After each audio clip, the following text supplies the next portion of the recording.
Stop the car, Darren. The baby's crying is distracting you from driving. In the middle of a family road trip, mother-in-law suddenly raised her voice. At the sound of her yelling, our 6-month-old daughter Cindy started to cry even louder. Darren, we can't just stop here. We're on the highway. Although Darren had pulled over onto a wide shoulder, cars were zooming by on the main road. We have no choice. She's just too noisy. His mother glares, visibly irritated. Yet, it was Darren and mother-in-law who insisted on going on this trip, despite suggestions to wait until Cindy was a bit older. It's either we leave Cindy here, or both of you get out. Choose. You can't be serious. I said choose. We'll both get out. Realizing any further argument was futile, and feeling that the inside of the car was becoming as dangerous as the road outside, they decided to leave. The gleeful expression on mother-in-law's face as we exited the vehicle was something we would never forget. My name is Bernetta and I'm 32 years old. After high school, I worked for a local company where I met Darren. He was a management consultant who frequently visited the company, and we started dating after being introduced by the CEO. There was something I had to tell him. I lost my parents early and was raised in a facility until I graduated from high school. We were both over 30 and considering marriage. I felt it would be unfair to wait until he proposed to disclose my background, so I took the initiative. I already know. The CEO told me. But I also heard you're a very sincere person, and that's why I wanted to be with you. You know? Warmth filled my heart as I thought about Darren, who accepted me in my past, and the CEO who had always supported me. A year later, we happily tied the knot. 2 weeks into our married life, Darren suggested moving in with his mother. I'm worried about my mom living alone. I knew that my father-in-law had passed away, so I remembered my mother-in-law being gracious when I first met her. So I readily agreed to get married. 6 months into the marriage, things began to change. It happened one evening during dinner with just the three of us. My work's picking up. I want you to quit your job and focus on the household. Couldn't I just switch to part-time or reduce my hours? I understood where Darren was coming from, but I was reluctant to leave the company that had helped me since I left the facility. If we're thinking of having kids in the future, quitting sooner would be better. You should do it now, Bernetta, before things get hectic with a baby. True, we were considering having children soon. All right then. I quit my job. When my boss found out, he was sad but happy for me, almost like I was retiring. I felt grateful realizing I had been valued. Darren took over managing our finances. I felt slightly suffocated staying home all day, but overall, I was content with our little family of 3. But then, everything changed when I became pregnant. Darren and mother-in-law, who used to help out around the house, started treating me like a maid. I even found myself weeding in the heat and getting woken up to make late-night snacks. At first I thought Darren must be tired and mother-in-law is not young anymore justifying their behavior. But it grew old. Can you both at least take care of your own needs? Who do you think is paying for this lifestyle? Darren snapped back. Since my son is feeding you, just do the housework without complaining. The icy gaze I had never seen before in Darren's eyes, and the unusually aggressive tone in my mother-in-law's voice left me stunned. I couldn't immediately come to terms with what was unfolding before me. Or would you rather divorce? No need for a woman who won't do housework. Darren added. Why would you say that? My voice sounded incredibly shaky. You don't actually believe Darren married you for love, do you? Mother-in-law mocked. What? Mother-in-law sneered at my stunned response. We just needed a maid who would look after us. No one would willingly marry a fool like you. We have been kind to prevent you from running away, but now that you're pregnant, that's not a concern. We'll be making full use of you from now on. Darren said. I was biting my lip without realizing it. I felt pathetic realizing neither Darren nor mother-in-law considered me family. It worked out this time. What do you mean? Darren was married before. His ex-wife went back to her parents because we overworked her. When I heard from my boss you had no family, I thought it was perfect. No place to run. Darren added. This time they had me quit my job, took control of the money, and got me pregnant, making escape impossible. Frustrated, thinking it was all a setup from the start, I glared at Darren. What's with that look? If you have a problem, why not just divorce? The divorce papers Darren thrust in front of me already had his signature on them. But I didn't have the confidence to raise our upcoming child on my own, so divorce wasn't an option for me. He knew that, and still showed me the papers. I won't divorce you. I managed to say, my voice trembling.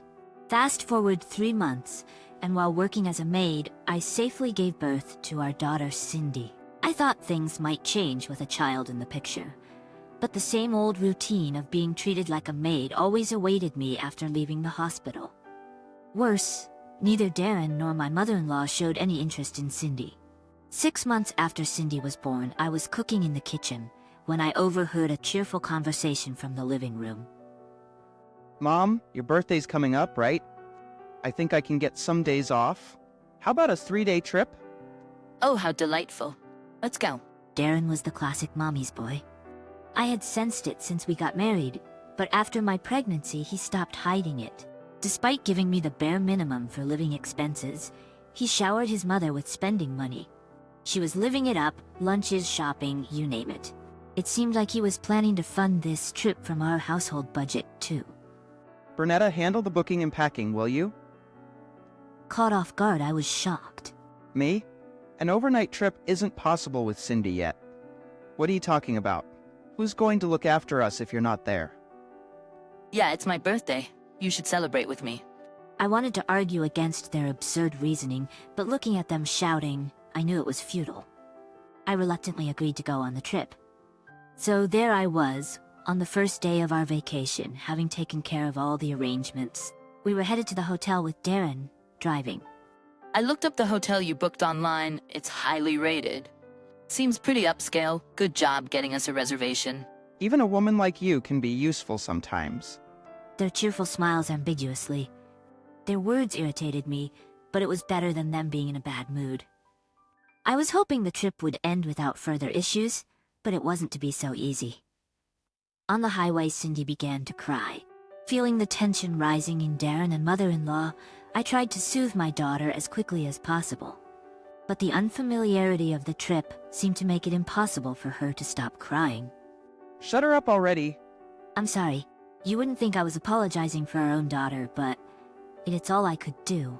Then out of the blue, he pulls over onto the shoulder of the highway. Either leave Cindy here, or both of you get out. Choose.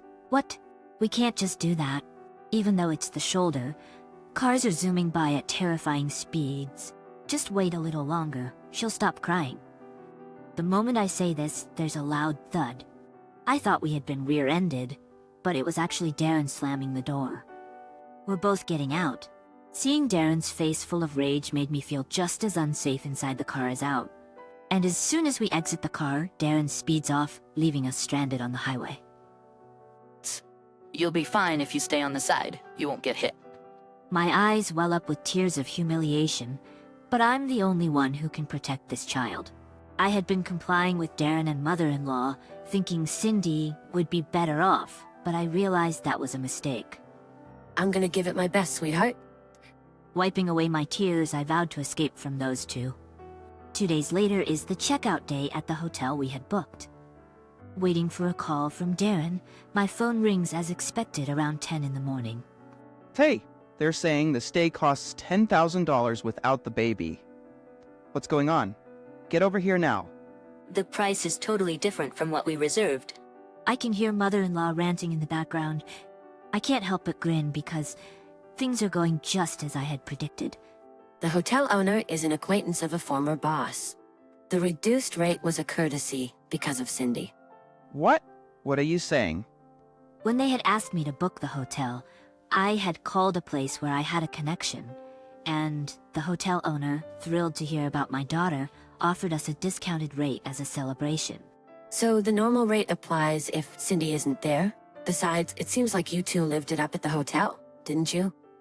That's why it's $10,000. Darren and mother-in-law had been sending pictures of lavish meals and rented pools during their stay, clearly to taunt me. Why didn't you mention this crucial detail before? I didn't think you would dump us on the highway. What's with that tone, huh? You think this is a joke? I'm just stating the facts. Listen, Don't get cocky just because we're on the phone. Who do you think is taking care of you when you have no money, no job, and no education? You can't escape us, so you better come home now. If you don't, we're going to drag you back here. I used to crumble under their intensity, but this time was different. Well, even if I return home, I won't be there. What? What are you talking about? Actually, after being left stranded on the highway, I reached out to my former boss, since I had no one else to turn to. My boss quickly came to get me, and upon hearing the situation with Darren and mother-in-law, he was livid. He offered me some living expenses and a place to stay. He even introduced me to a lawyer for the divorce settlement. So when I received Darren's call, I was in the apartment that my boss had set up for me. Also, I've already filed for divorce. We're strangers now, so please stay out of my life. You, what are you doing on your own? You were the one who initially talked about divorce, right? And just so you know, this conversation is being recorded. I'll be claiming damages for the insults. I had followed my lawyer's advice and recorded the call. Wait, you're serious? Of course, Bernetta. We should talk things over if you're getting a divorce. The proportion of anger in their voices started to wane, replaced by bewilderment and confusion. Then I handed my mobile phone to the man who had been listening to the conversation beside me. You've really outdone yourself. Darren, you've really outdone yourself this time. Is that you, boss? I've always had a soft spot for Bernetta since she worked for us. I introduced you because you seemed competent, but your character seems to be lacking. Darren seemed to sense something from my boss's heavy sigh and began to panic. Wait, hold on. We are terminating your consulting contract with us. Wait a second, boss. You can't make a decision based only on what my wife is saying. I have my side of the story, too. Seeing how Bernetta was left on the highway, I'm not interested in hearing your excuses. Normally Darren could talk his way out of anything, but it seemed even he knew he couldn't justify leaving us behind on the highway, so he just fell silent. I've already told the hotel owner to charge you the standard rates. Don't think you can get a discount now. If Bernetta wants to go for a cheaper rate, I can put in a word for her. I took the phone back from my boss. Bernetta, please, promise to change. I'll even help around the house. Just forgive me this one time. Bernetta, I'm begging you too. While it's true that there were some good memories with you as my family, Actually, I cut off Darren's hopeful tone and continued. but the bad overwhelmingly outweighs the good. And considering Cindy, I can't live with you. I don't even want to see your faces or hear your voices. All future communications will be through my lawyer. Ignoring their lingering cries on the other end, I hung up. Bernetta, you did well. Yes, but it feels so liberating. Seeing the CEO's warm smile, I felt like I had cracked my most genuine smile in a long time. After that, word spread about how Darren left me stranded on the highway after being cut off by CEO Leslie at his workplace, and he ended up on disciplinary leave. Even when he returned to work, the atmosphere was harsh, and he eventually quit. With no savings due to his mother's lavish spending, he had a hard time finding a new job. In the end, they both resorted to living in a terrible environment while working part-time. As for me, thanks to the CEO's intervention, I was able to return to my previous job as a full-time employee. Concerned about Cindy, I spoke to Human Resources and found out a daycare had been set up in the company. I'm the first one using it for my daughter. I plan to give it my all as a working mom from now on.